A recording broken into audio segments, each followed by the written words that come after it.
We're so blessed to be able to have our fourth kid, but four is enough. Yeah, 4 is our number. Yeah. We've always felt like that. We've always been on the same page with that too, like strongly. We just didn't feel done at 3, and we do not want 5. So we knew like 4 is our number. I feel like you learn about your partner too, the more kids you have, because you could start like, I want all these kids, and then you have 1 or 2, and it's like, yeah, everybody says all that. right, When they have I one think child, they're like, I'm a 5-kid family. I'm gonna have 6 kids, and I'm like, you ain't gonna have 6 kids. Kids are a lot. They're expensive. You learn a lot about yourself. It's stressful sometimes. Anybody that has children knows all this.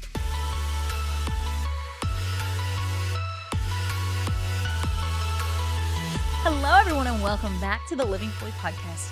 I have a special guest with me today. Would you like to introduce yourself, or would you like me to introduce you? My name's Kyle. I'm Mallory's husband.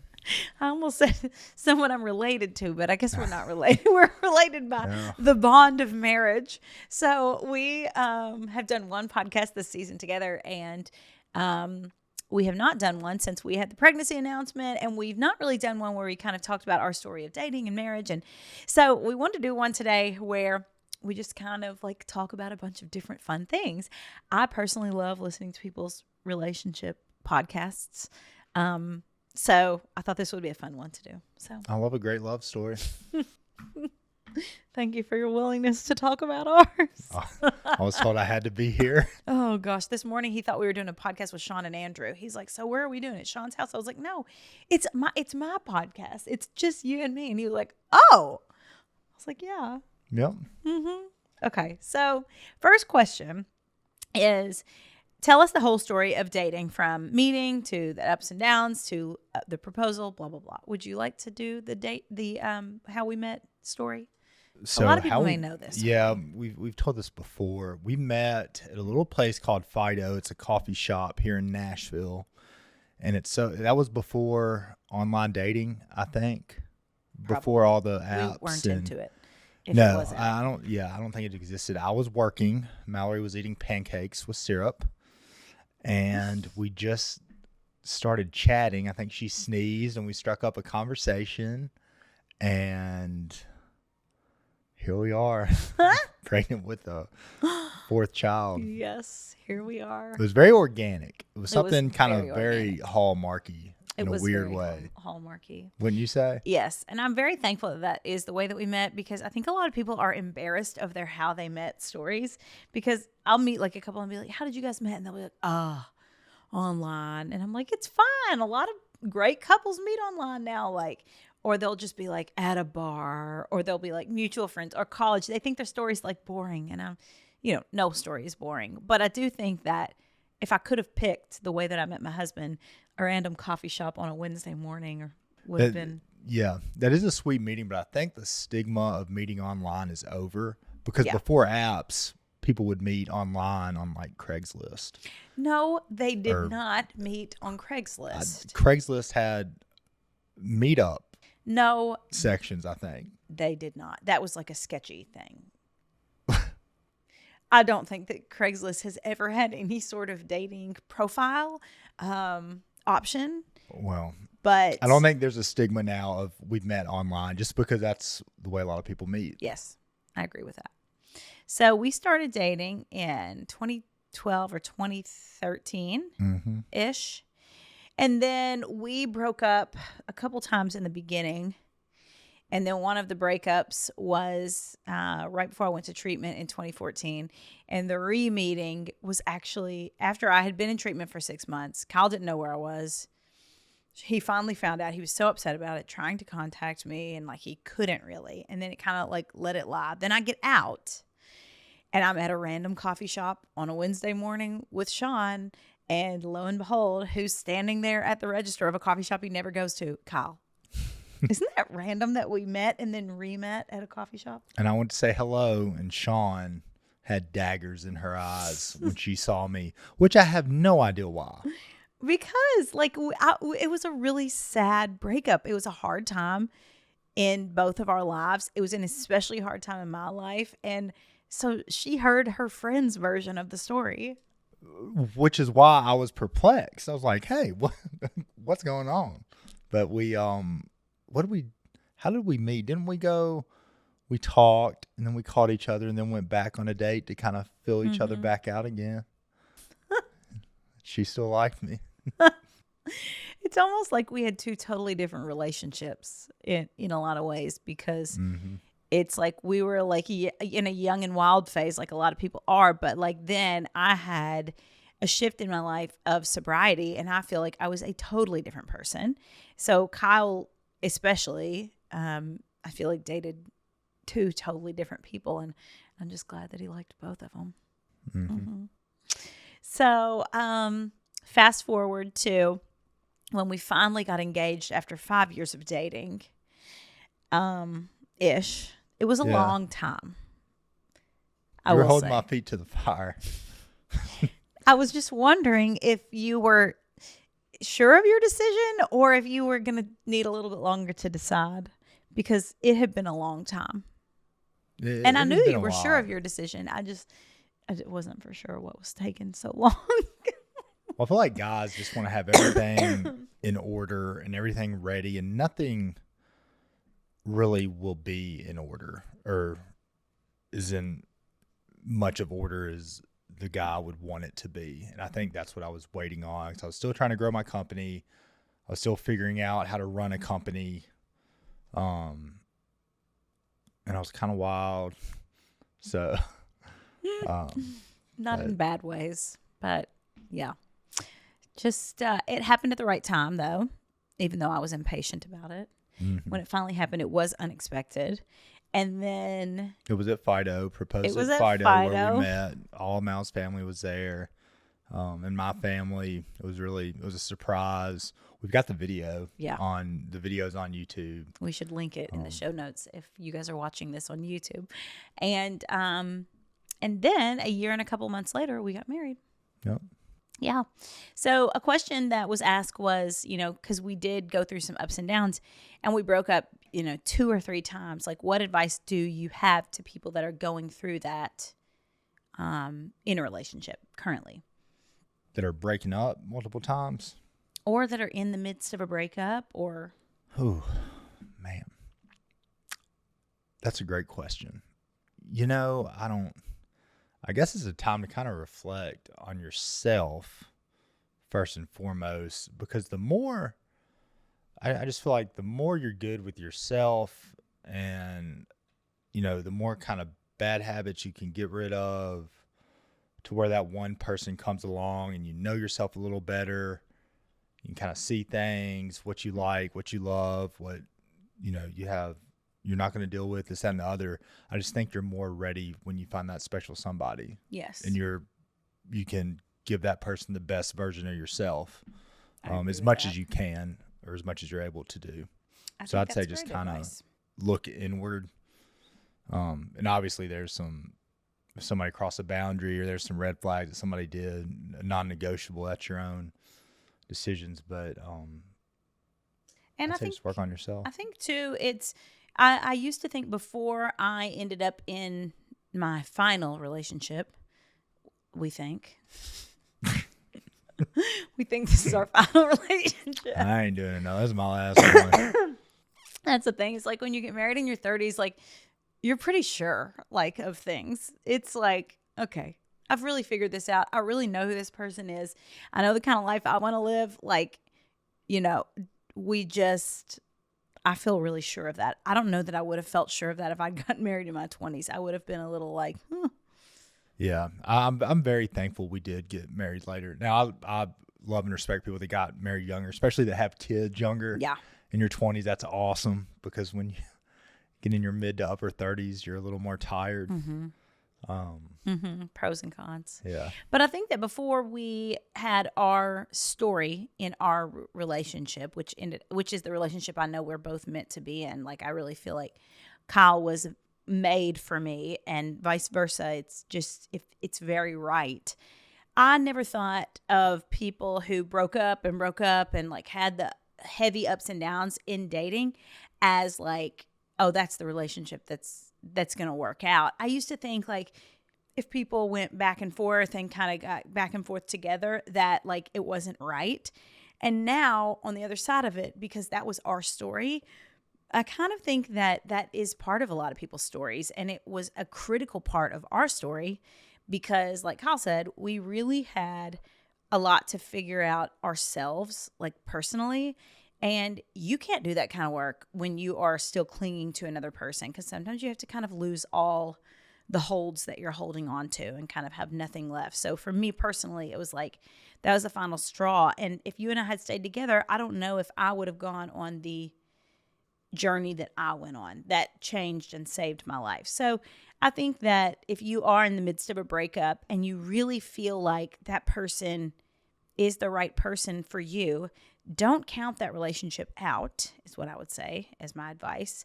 But I would say look at yourself, look at that person, look at the things that you can better individually before potentially getting back together. And, you know, if it's written in the stars, it is written in the stars. And it was for us. And I think it can be for other people too. And I think that's a very attractive trait to when somebody really kind of knows who they are, but can also bend a little and really think, okay, well, maybe I, you know, can be more open to some things, but yes, yeah. I agree with that. Kyle always says when he sees memes or like women on the internet being like, okay, man, you can't handle me. He's like, they don't want to handle you. He's like, men want peace. They do not want some like sassy woman that's like, you can't handle me. I'm all stuck in my ways. And like, this is my way or the highway. He's like, you're right. Well, you want a little sass. You want a little. You want a little bit to keep things a little less and boring. But yes, some of it's just like, man, you're right. I can't handle you. I want to come home and be at peace. I don't want to battle. He always says like men really want peace. And I think that that's very true. I think that the older you get, the more you value peace and the more you realize peace is like the ultimate. Peace and health are the two things that are, you know. I felt like though where I landed on that is because we've experienced chaos. Yes, we have. And a lot of different forms and some very serious and critical forms. And I feel like you've got to go through a little bit of that to really appreciate peace. And if you would have asked me in my mid-20s, I'd have been like, peace? What? Like it felt boring in your 20s. But it ain't boring. Peace is good. Yes. Yes, agreed with that. You feel safe with peace. And it's really important before you bring kids into your home that you have peace, or as much peace as you can within your relationship and when you're within your home, because like there are more human bodies coming into your family and you do not know what they're about to bring in. Like not peace. They all have their own personalities and they all have their own ways of being. And it is a lot of times not peaceful. So you got to have your feet on the ground as a couple. Okay. Advice to girls in a season of waiting for the right guy. I think going back to what Kyle said, if you can, it's a self-improvement and self-development opportunity that you will never have again in your life, because you're always going to have people that are relying on you, that you're relying on, that you're taking care of. You will never be in a state where you are better equipped to work on yourself, in my opinion, than in a season of waiting for a right guy. So don't take that for granted take advantage of that and use that time wisely instead of just pining after men and just like wondering why and like dating all the wrong guys and trying to make things work that are just not meant to work. I just think make yourself work. And then by the time you find the right person, it's going to be 10 times better. That is my advice. Okay. Marriage. When and where did y'all get married? We got married June 3rd, Country Music Hall of Fame here in Nashville. That was our reception. Oh, right. We got married at Christ the King where we go to church. The reception was at Country Music Hall of Fame, and it was awesome. The best of the best. Everybody you love is there, and your family's there. Yeah. It was awesome. And it was a very like Nashville wedding because Kyle and I met in Nashville and we lived in Nashville, and Nashville had always been, he was born in Nashville and grew up here, and they moved out right outside of Nashville some of his life growing up. But then I had such a big Nashville tie all growing up. I came to Nashville every week for voice lessons, like even before I moved here. And we wanted a really Nashville-y wedding. So Country Music Hall of Fame, it was like right when they were starting to have weddings, and we rented out like that whole huge top floor. And Our rehearsal dinner it was was awesome. amazing. It was right on Broadway. Yeah, and it was On a when the rooftop. Predators had got, the hockey team here had gotten into like a playoff, Stanley Cup. and they had shut down all of Broadway. Like you couldn't drive down the streets. They had all these barricades and everything, and we were really worried about it. And it ended up being like we had a personal, like rented out all of Broadway. Yeah, there were no cars, no horns, no nothing. Just it was beautiful. crazy, actually. And the reception was bitching, for lack of a better term. Oh Lord, yeah, the reception was really, really awesome. We had a live band, and it was like all white decor. Like beautiful chandeliers It and was nuts. white orchid flowers everywhere. And food was delicious. it was just really epic and awesome. And then we went on our honeymoon in Lake Como. We did Lake Como and Milan and kind of hopped around. And then 1 month later, we were pregnant with Ford. So we, getting married in your 30s too, it's like if you want to have a lot of kids, you want to get started fairly soon. You never know how long it's going to take. And that's one thing we've been blessed with. It does not take long. And so then we had Ford before our 1 year anniversary. We went on our 1 year anniversary date. We were like eating our 1 year anniversary cake, and we had like a 6-week-old baby. Yeah. It was so funny. Would you do anything different with like marriage or our wedding or like anything? No, I mean, I couldn't ask for anything more on our wedding date. I loved it at the church. I don't What think would I so. have done different? I wouldn't have chipped my tooth the day of the wedding. He chipped his tooth the day of the wedding. He had to go to the dentist and get it fixed. I'm surprised you didn't leave it. He used to leave his front tooth chipped all the time. And I was like, Kyle, you are a business professional in meetings with like some people that you don't need to be having a chipped off half front tooth with. And he I was afraid she'd walk up the aisle and turn right back around if my tooth was chipped again. Oh, Lord. What would I have changed? I was thinking about this like recently because Jade has all these things that she says she would change about her wedding. I love Jade's wedding. I know. I love Jade's wedding too. I think, I don't know though, because I would say with wedding dress shopping, I did say yes to the dress, and no one prepared me for that show before I went on. And I didn't realize that you only get to try on like a few dresses. So I kind of thought you could try on unlimited, and you really only get to try on 3 on the show. And they kind of push you to pick a dress. And I picked a dress that I liked the best of those 3, but I didn't like absolutely love. And we bought that dress, and I started feeling like uneasy about it because it was like such a different wedding dress shopping experience. And then we re-shopped for wedding dresses. And then it was just kind of like a lot of unnecessary, like worrying about the dress. And the dress is a big part of a lot of, the girls' experience of the wedding. But I don't know if I would have changed that because it was a really fun experience to do say yes to the dress. But I mean, gosh, I really don't know. I loved our photographers, loved our videographers, loved the venue and the food, loved the trolley ride from the church. That was so fun. Loved the rehearsal dinner. You hear people getting stressed planning a wedding, and it is stressful, but we having gone through it, we don't get stressed out about too much, but once you're there, and anybody that's planning a wedding, I know it probably seems like a lot, but a lot of that stuff kind of falls to the wayside when you're in it and you forget about it, and it's just beautiful no matter kind of what you picked. Mm-hmm. Yeah. Okay, looking back since the wedding, what has been your favorite moment of marriage? I mean, easily having our children. I love traveling with Mal. I love our date nights. I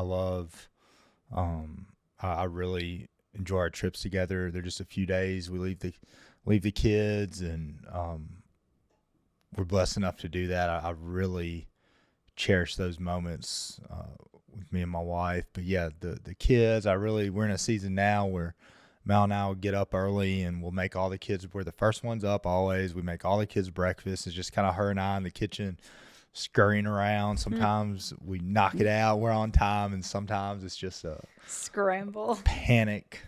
But I really, those mornings are special to me because I know they are fleeting.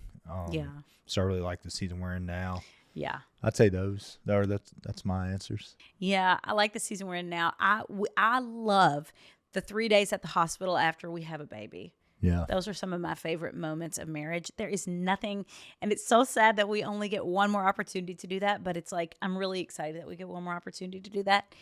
It's just so special because we never find out what we're having. So you're here with this brand new baby. You didn't know if it was a girl or a boy. Then they're there and they're yours, and it's such a special like time as a couple too because you're in such a vulnerable state as a new mom.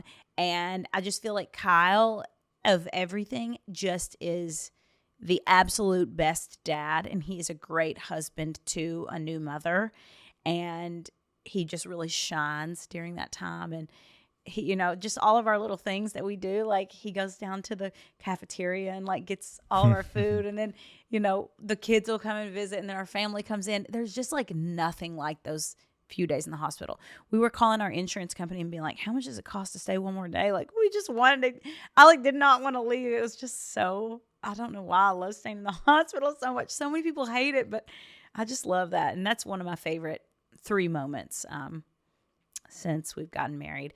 I agree with you though. There's so many like regular days that are memorable when you're just in the regular swing of things. Ford's in kindergarten and Shepherd's in junior kindergarten, and Sunday is in a 2-day program for half a day, but it's looking like we may have to pull her out because she don't like it. She's raising hell. And she's a princess. So I love our family dinners too. yes, I when agree all with that. Those are something I really just enjoy. Yeah. So a lot of moments since we got married that we enjoy. We really love our life. And we say that all the time. We're always just like, we are so blessed and it's just such a great season. We say that all the time. Okay. Advice on how to keep each other the top priority as a top priority with the chaos of young kids.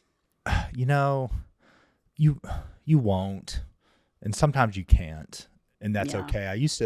We had like Ford, and then you see all the stuff on social media. You need one date night a week with your spouse. It's a non-negotiable, and that's great in theory. But when you have multiple kids and work and just other life stuff that comes up, I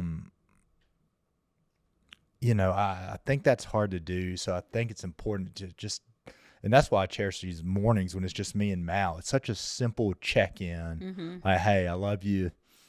We got this. Let's roll. Even just if it's a few minutes. So I think little things like that, and that's why I cherish and love date night so much. We don't have time to do a lot of them, so it's fun to get dressed up and go out. And the more kids you have, the more tough the logistics get. Yeah. It's hard to find, someone that is available late night, and it's hard to. It's also like you want to enjoy it because sometimes it's like people hear these things that you're supposed to do and then they feel like added stress in an already stressful time. So we were trying to do one date night a week, and I think it was when Sunday was first born, and we were doing one date night a week and it was going great. And then like we hit a really busy season and we were just like, this is adding more stress, like trying to do this every single week. And so we backed it off to maybe like every other week or something, and it worked better for us. So I think you have to find what works for you. But, Kyle is really good about when we do get disconnected, because you will, because you're so distracted when you have multiple children and work. When we do get disconnected, to try and like bring us back quickly.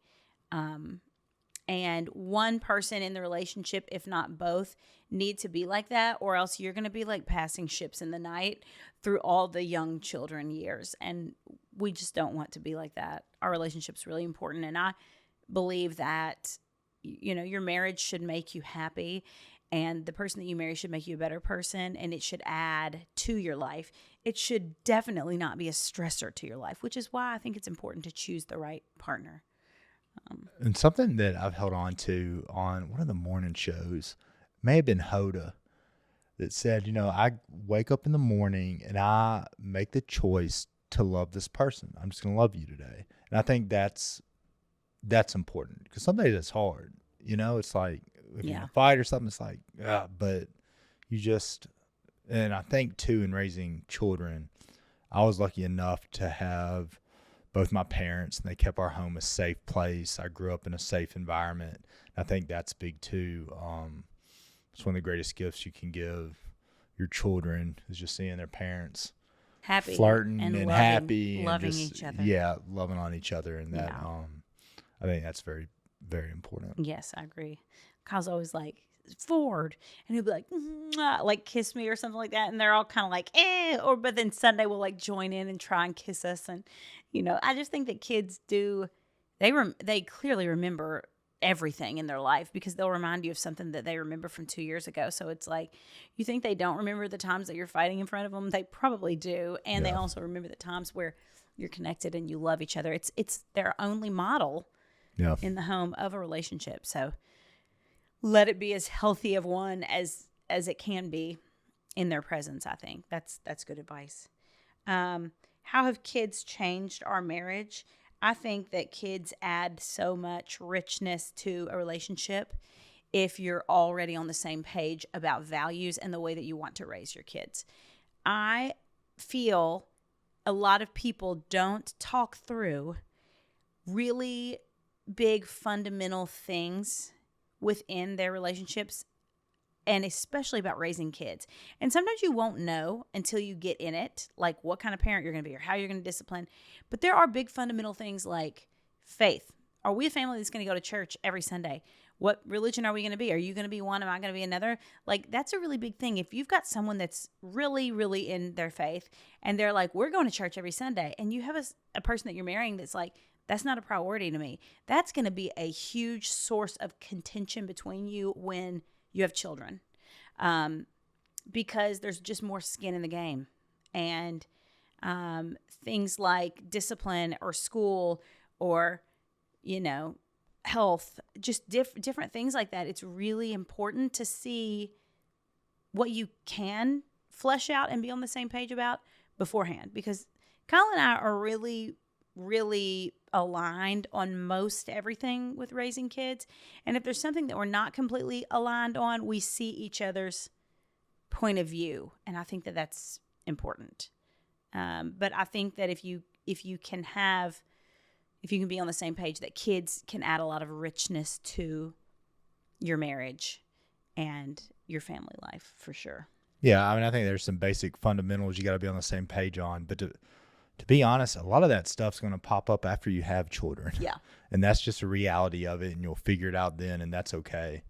But I do think being on the same page with things like church or, how we're going to do this, school, or, just some bigger things, it's helpful. Yeah. And sometimes it doesn't. My dad was Catholic, my mom was Baptist, so we go with mom's church sometimes, and dad's church sometimes. So there's always ways to make it work. But yeah, I think a lot of stuff pops up after you have kids. Yeah. The transition from no kids to one kids to several kids, do you feel that there was one that was harder or more one that like rocked the boat more? Having your first child, I would say, I hate to use the word, it's not the hardest. It's the biggest shakeup. It's the biggest shift, because now you have a child. You're not going to be able to do some of the things you want to do. I guess you still could, but it just your life is different, and I will always cherish it and remember that feeling when we were about to have Ford and Mallory had a C-section, and so as the husband, and when your wife's having a child or in labor, that's where the husband and man is at his most useless. There is nothing you can do. There is nothing you can do to help with other than just stay out of the way and be obedient and do what you're asked. Mm-hmm. So you feel helpless. But when she's back there in the C-section, there's about a 5-10 minute period. They sit you in a chair and you're out in the hall and nobody's there. And for that, to me, it just hit me. It's like, life is changing. You're bringing somebody into this world who didn't ask to come into this world, and just everything's changing, and it's great, and it's scary, and it's a feeling I always remember and love. That's sweet. But Hell, I forgot the question.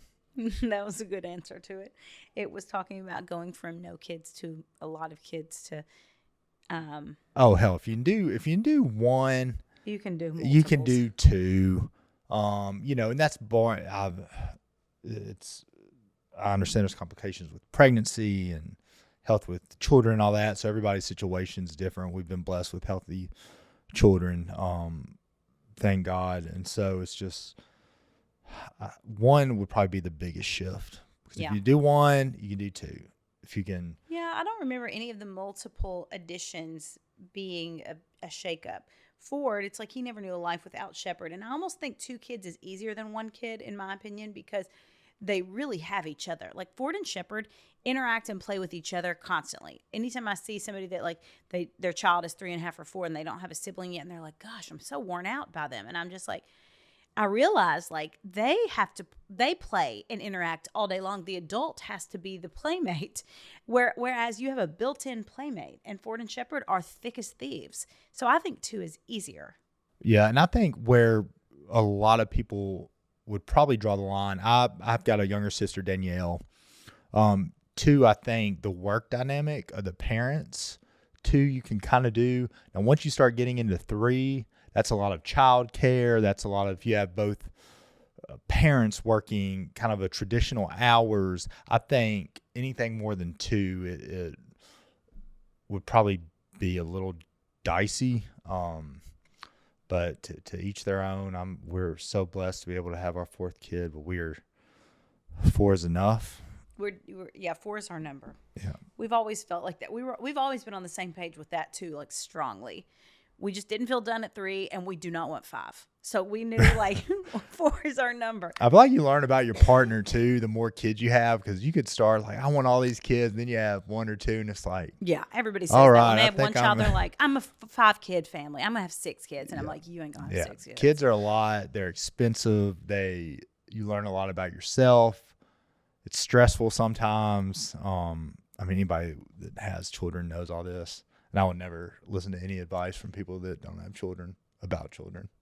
Yes. Just won't do it. Yeah, that is good advice. And then there's some good points, but I always take it with a grain of salt. It's like I see so many younger kids in their 20s getting these life coaches. Mm-hmm. And the life coaches in their 20s. First of all, why would you take it? Like, that's just crazy to me. Yeah. Or a business consultant whose never only had business the size is of your consulting. Yeah. It's like, wait, what? I don't understand. Like, I want to hear from somebody that maybe started 6 businesses and failed 5 of them. Give me somebody that's been in the game, either that has been successful or has failed, that has at least been, in it. I agree. That's with my that. tangent. I agree with that. Next question. Being on the same team and navigating through hard times. That wasn't what I would just say. Not really, but we're still figuring it out. Like we're still learning too and navigating this as we go. It's like I'll get a few DMs like, you're such a great parent. It's like, lady, I don't really know what I'm doing, and these kids could turn out to be serial killers. So let's not crown us just yet. We're still figuring out like everybody else. Yeah. I think that it is the loudest generation of parenting advice that we have ever had. God. As we are parenting, if you guys are in the same phase as us and parenting young kids. And I think that it's very important to know your own parenting thoughts before you open your Instagram. And if your algorithm is all parenting thoughts, that is invasive to your parenting. I constantly question myself on the education front. And I'm like, are they in school too much? Is school too much? And Kyle's always like, we went to school. You just have to go to school. And I'm like, no, you actually don't. All these, because my feed is all homeschooling parents who are telling me all the bad things about sending kids to conventional school. And I'm just like, I see it every single day. And so it changes my mind about things. And so I think it's really important to think your own thoughts before you have someone else telling you what your thoughts are. And it's great to have information and education. It's great that social media is a tool for community and for, new data and new ways to parent and stuff. But it's also a forum for people with a bunch of opinions that they're probably going to change in 3 years. So like, don't adapt or don't adopt someone else's opinion into your parenting strategy before even thinking, is this something that I want to do or not? Because chances are they're going to learn something else and change their mind because they're telling you how to parent when they've got a current 2.5-year-old. So I just think that do what feels right to you. And when you're seeking answers of the direction to go with a parenting decision, maybe seek the answers within yourself and then seek out the education or the people who are talking about that have already been through it, instead of like reels. Yeah, and all the parenting things on social media, I feel like, to me, and I'll tell Mal this all the time, there's been so many great, good, kind, genuine people that were raised without all of this. Without all of this stuff you see, without people preaching this or that. So one, don't worry. Now, I do think it's advantageous. There's a lot of things I've seen, like activities for kids and things that help them progress. And I just think that's great. But some of it is just like, you're going to create this inner dialogue and inner turmoil just from overloading on how you should parent from what a stranger said on the internet. And some of the best stuff that I connect to are kind of these older parents. And I'd have to look because it's been helpful for me, that have raised kids and that their kids are young adults, and they don't explain what they did from you should do this, you should do that. They say, we tried this, we found this kind of helped. Yeah. Or this didn't work for us. And every kid's different too. Yeah. Especially boys and girls, and, Shepherd, for instance, doesn't. Shepherd doesn't sleep. Shepherd doesn't really respond to gentle parenting. No, he doesn't. So the gentle parenting, we're going to give Braylon 19 chances to quit yelling here in Walmart. And it's just like, I'm not going to do that. If my kid's yelling in church, I'm going to jack his ass out of there. And poor Mal gets on to me. It's like, we're in church. And I'm like, well, yeah, because sometimes you say cuss words under your breath as you're walking out. And I'm just like, don't say a cuss word in church while you're taking our child out. Well, I think the safest place to drag your kid's ass out of there is in your church. Your church is a safe spot. So, some kids need their asses dragged out of church. But I don't think a lot of people, really anybody, have the answers. I think it goes back to having a foundation with your partner, to us in our faith, and kind of just the kids we want to raise, kind kids. Yeah. Sweet kids that bring value to this world in one way or another, whatever that's going to look like for them. Yes. So we can teach them how to run businesses. We can teach them we can do all this, but the kindness and faith, and showing love to their partner, I feel like, which we've learned from our parents and grandparents and all of that stuff. And if you weren't lucky enough to have that, then it starts with you. You were the first. Yeah, you're the first to start of your family tree. Right. That's what I always say. People want to count themselves out because they say, I didn't have a family like that. Well, I'm like, great. That's an example of how you don't want to be. I hate it that you didn't have a family like that. I wish everyone had a family like that. But if you didn't, you be the generation that changes that. And, And you're not going to have all the answers, but most people know right and wrong. Yes. And how to treat people. Agreed. It's not something you're going to find on the internet or you have to Google. Agreed. Okay. There's 2 more questions. How has our relationship evolved over the past decade plus? I don't know. I just think you kind of know what works. With your kids, that's our focus. I think when you have children, you're more invested in them, and as opposed to growing and restructuring and really honing in on your relationship. And I think indirectly your relationship does grow with kids in a weird way. I think also our relationship in the past over 10 years, we have balanced and rebalanced our work family load and the load that we personally take on within our marriage and within our family. Whenever we first got together, Kyle was working more than I did. He had a big business. Then he kind of transitioned to helping me more as my business started to grow. Then when my business really took off and then we had young kids, he transitioned into, okay, well, I will be the childcare and you grow this. I think that our relationship has evolved a lot in the roles. And I think that that is really a testament to us choosing what's best for our family and not being rigid and I'm going to be the person that does this. And I really admire that in you because I think it's hard for a lot of men to step out and be like, okay, I'm not going to be in the workforce while my kids are young. I think it's easier for women to do that. And you have done such an excellent job at that. And Thank you. But I'm still learning. It's the hardest it's a hard job I've ever had. I would struggle with that if I didn't do my parking company. Yes. I would. But since I did that and kind of done it, and then you and I working together on the first phase of your business. Yeah. I was the first employee Mal fired. Now she's hired. He Very didn't smart, get fired. Smart, intelligent group of women, and they have taken off with it. So he didn't get fired. He got another role within the company, which was childcare. And that's a hard role. And that's the hardest role. As a guy, we have less patience, or I do. You know, we're not a mother.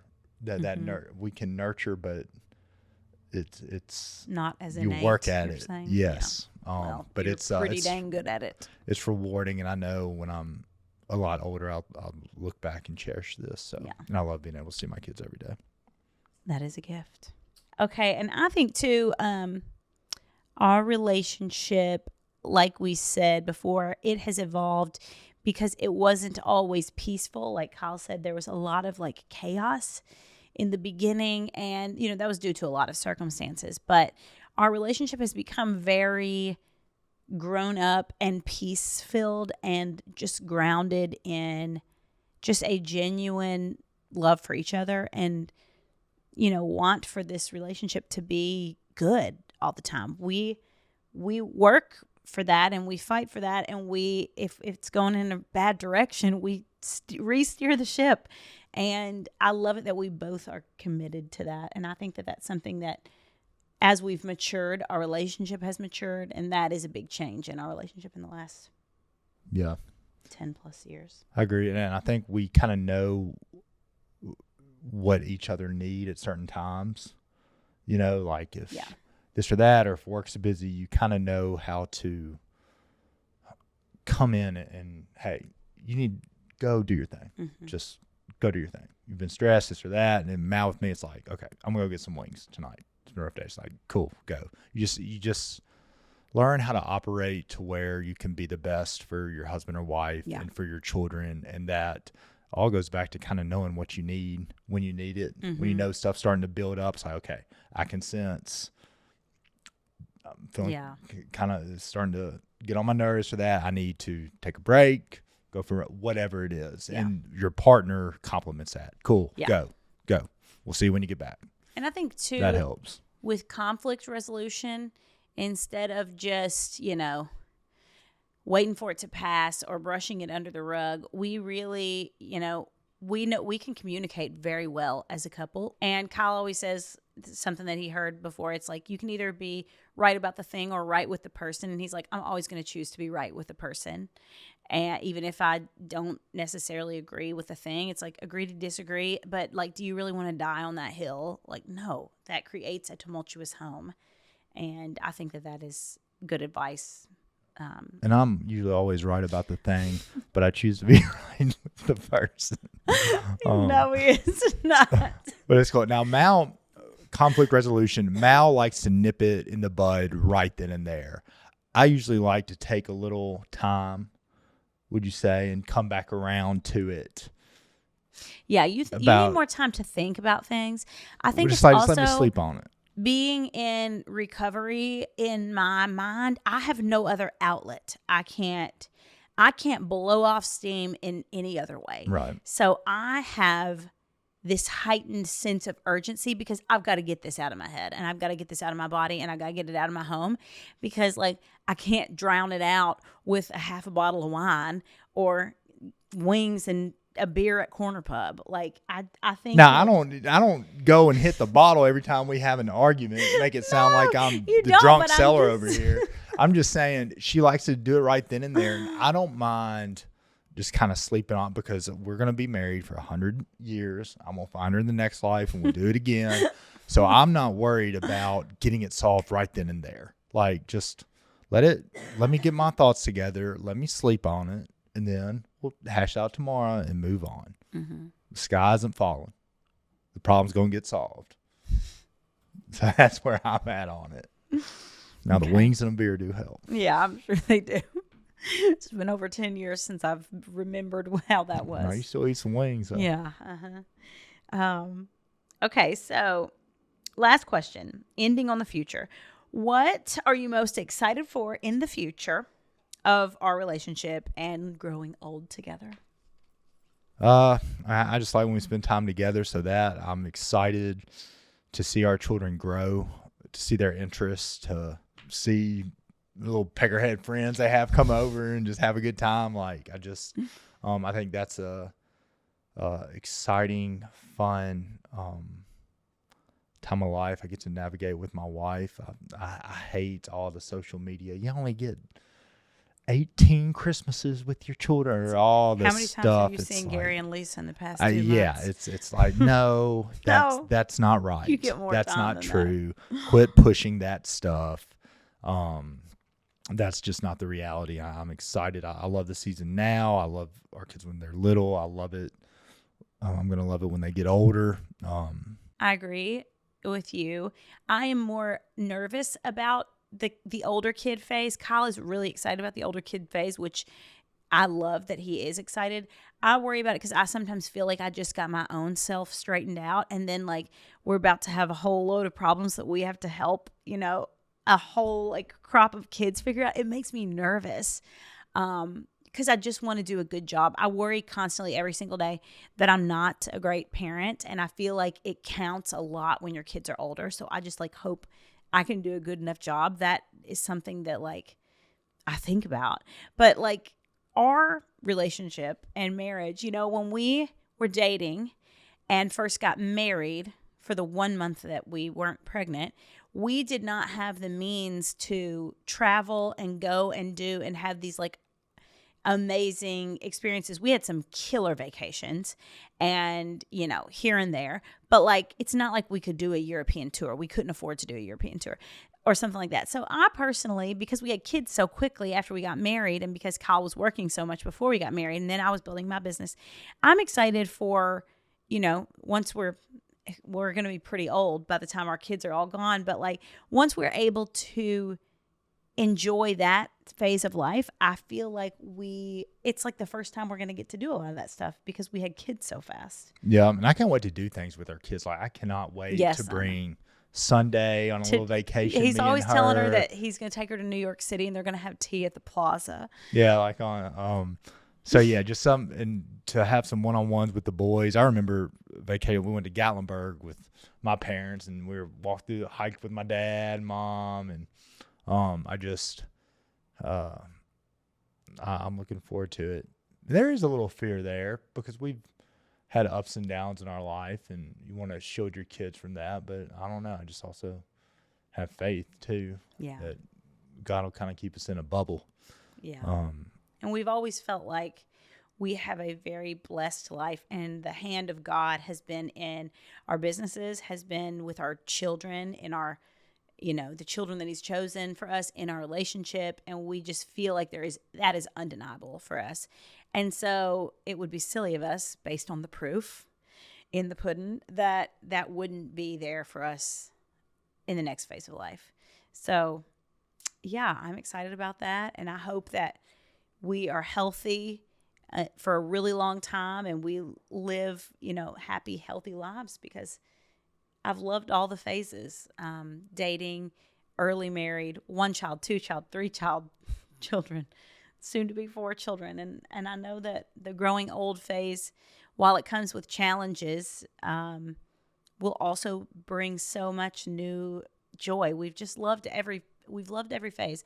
And I've honestly been surprised at how much I've loved some of the phases that I didn't expect to love as much. So yeah, I'm excited to see that. So me too. Yeah. Okay. Well, thank you for coming on my podcast today. You're welcome.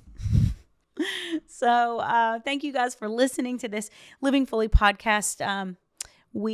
As we started this business, you guys probably can remember Kyle and I early on in our very first vlogs. We have loved sharing our relationship and our marriage and growing our family and everything from the ups and downs and all arounds.